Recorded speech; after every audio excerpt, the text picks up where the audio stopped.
Hey,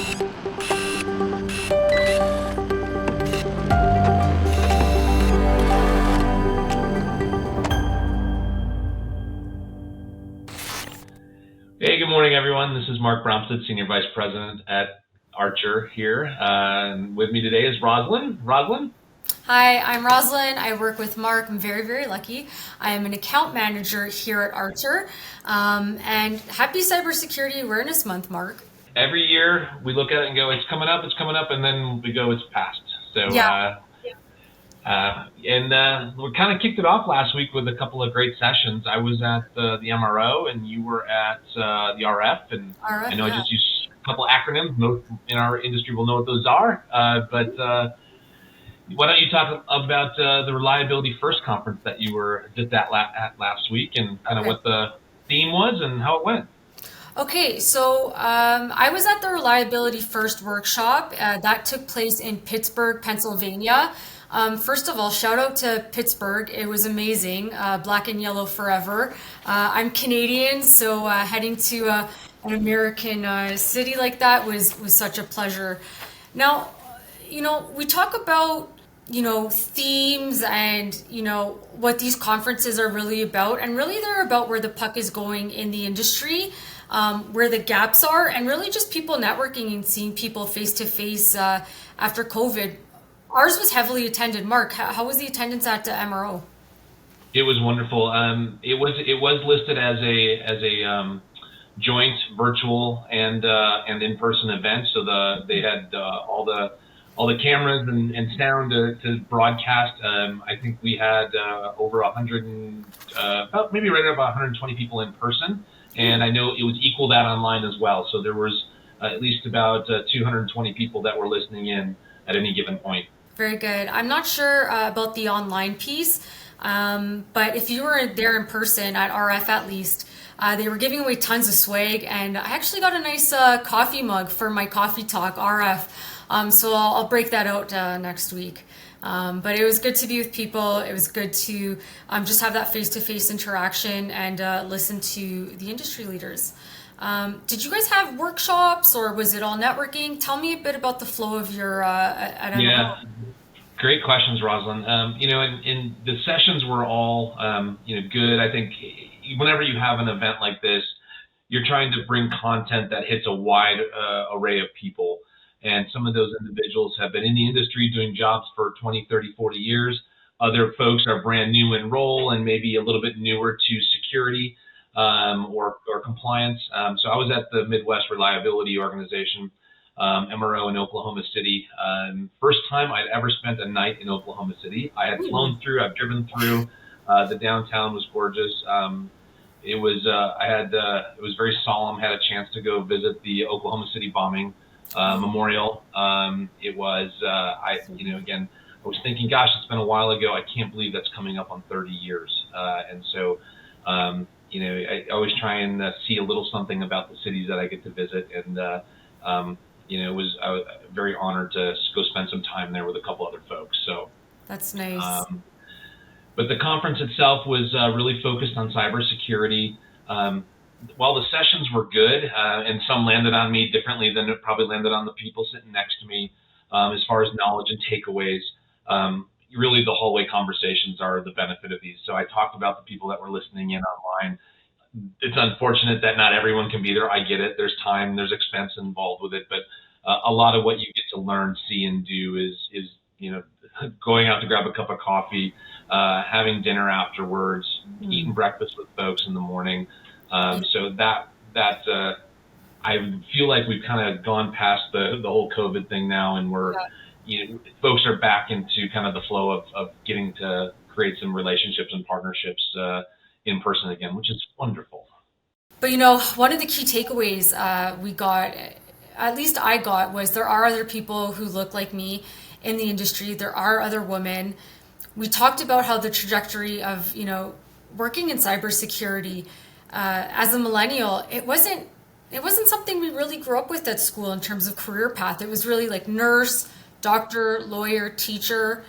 And for anybody who thinks that this career trajectory, anybody who's looking to get in here, it's not linear. It's like a roller coaster. And I will say, hold on for dear life, because it's a lot. Yeah, Yeah, Mark. Yeah, I agree. it's a lot. It's a lot, but the people that you meet, especially in the utility space, everybody's just very down to earth, very lovely. And I will say that meeting my friend, who I won't name, at the convention, who was similar in age, we were able to talk about, getting visibility with senior leadership, making sure that we understand the organizational goals of where we work before we jump in, to make sure that everything that we're doing contributes to the bottom line. And work culture, I believe it was Leslie Evancho, the CHRO at EQT, and she's a board of director at RF. Hi, Leslie, if you're watching this. She was talking about how the culture really informs the success of the company at all levels. And this person that I was talking to, she said, sometimes I feel like I don't have visibility. Sometimes I feel like people don't hear me. And I just want to give Archer a huge shout out, because the culture here is amazing. I've always felt seen. I've always felt heard. And to the person I was speaking to at this conference, she's basically a mini Katrina. Like, I'm going to see her running that company in 5 years. But she was saying, she needed people to hype her up and give her confidence, because it's not necessarily, front and center at her company. And that was a key takeaway. It all comes down to people. It all comes down to people. You can learn the technical skills, but what's that rule? No assholes in the room, from Shonda Rhimes. I'm a firm believer of that. Wonderful, absolutely wonderful. Yeah, it's. I love how more descriptive and eloquent you stated all of that than what I said, and that is, I started talking about just the opportunity to have the relationships and the conversations and the getting a cup of coffee and so forth. But you really distilled that down nicely. Thank you very much. Well, to your point. Oh, go ahead. Go ahead. No, I think you're much more eloquent than me. I think I just went on a rant. But on that note, I have somebody for Katrina to look into mentoring. But anyways, pass it back There to you go.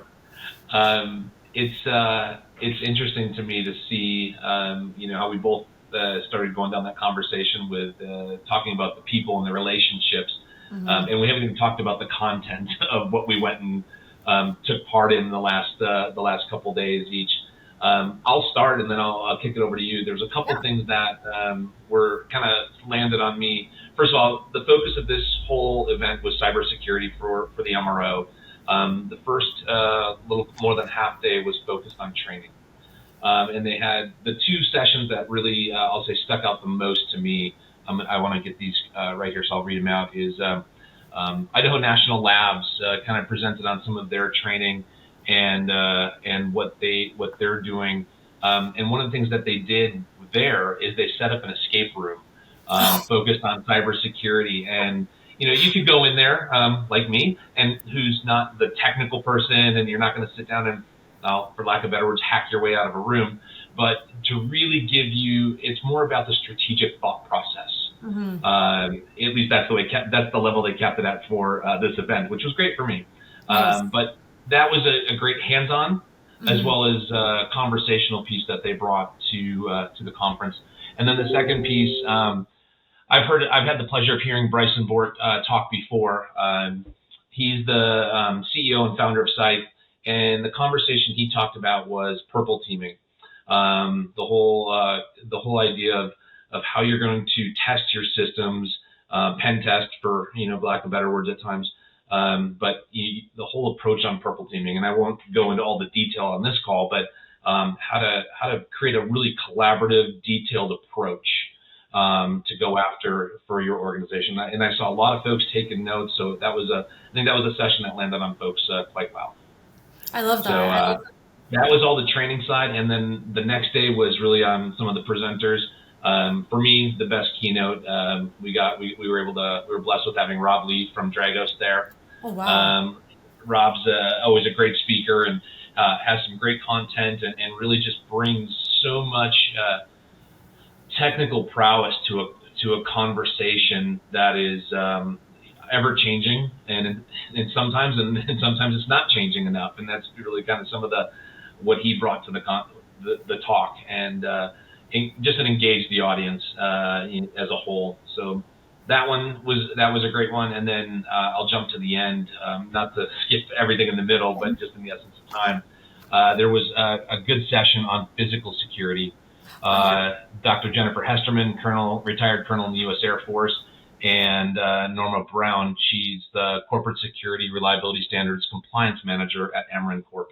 Both of them led individual talks from different aspects on physical security, and then they ran a panel together as well.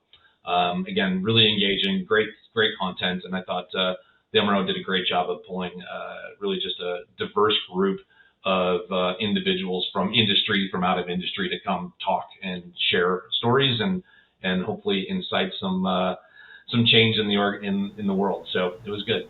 I love that. I love people coming together, having open dialogue.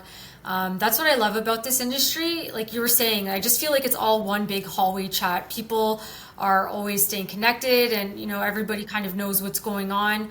Well, the sessions you got to listen into while you were at Reliability First Conference, any of them land on you the most?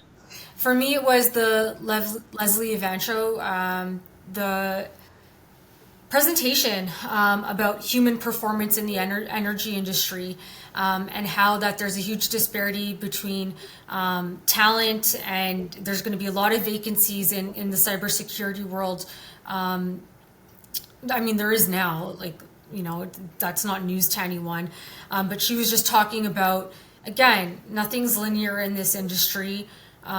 We need all people from all different kind of backgrounds, technical, non-technical, to come together and get the best and brightest, and just make really open cultures that maybe aren't so cookie cutter, looking for one person, and making sure that work cultures have a bit more of an open mind. And that really landed with me, because I don't think I look like the typical Archer employee, but it was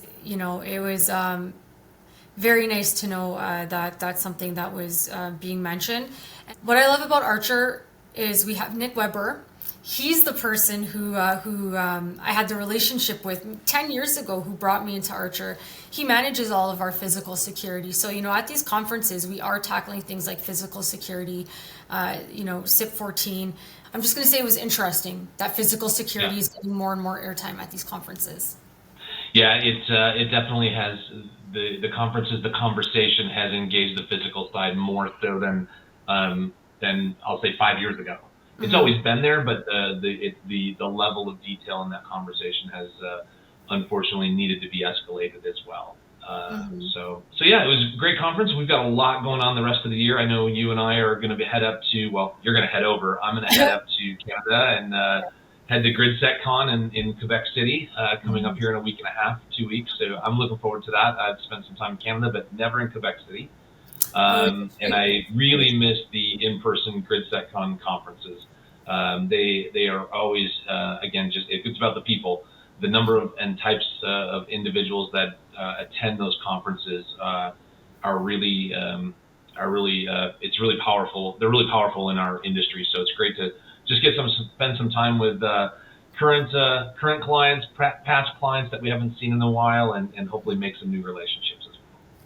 And Mark, you mentioned everybody's going to be there. Is this going to be from all the regions, or do you think it's just going to be, NPCC? What I understand GridSecCon to be, and maybe you can elaborate, it's like a house party where everybody gathers from all the regions in the States and Canada. You're 100%. That's a great way to say it. It's a cybersecurity, physical security, and compliance house party that Canada's hosting this year. I firmly believe that distance can always be a challenge, whether it's way out west or way out east. So, but all are invited, and of all the folks I'm talking to, there's going to be quite the attendance, so it should be great. Yeah, amazing. Well, I'm happy to leave it there. I'm looking forward to the future conferences, all 700 of them, as Mark mentioned.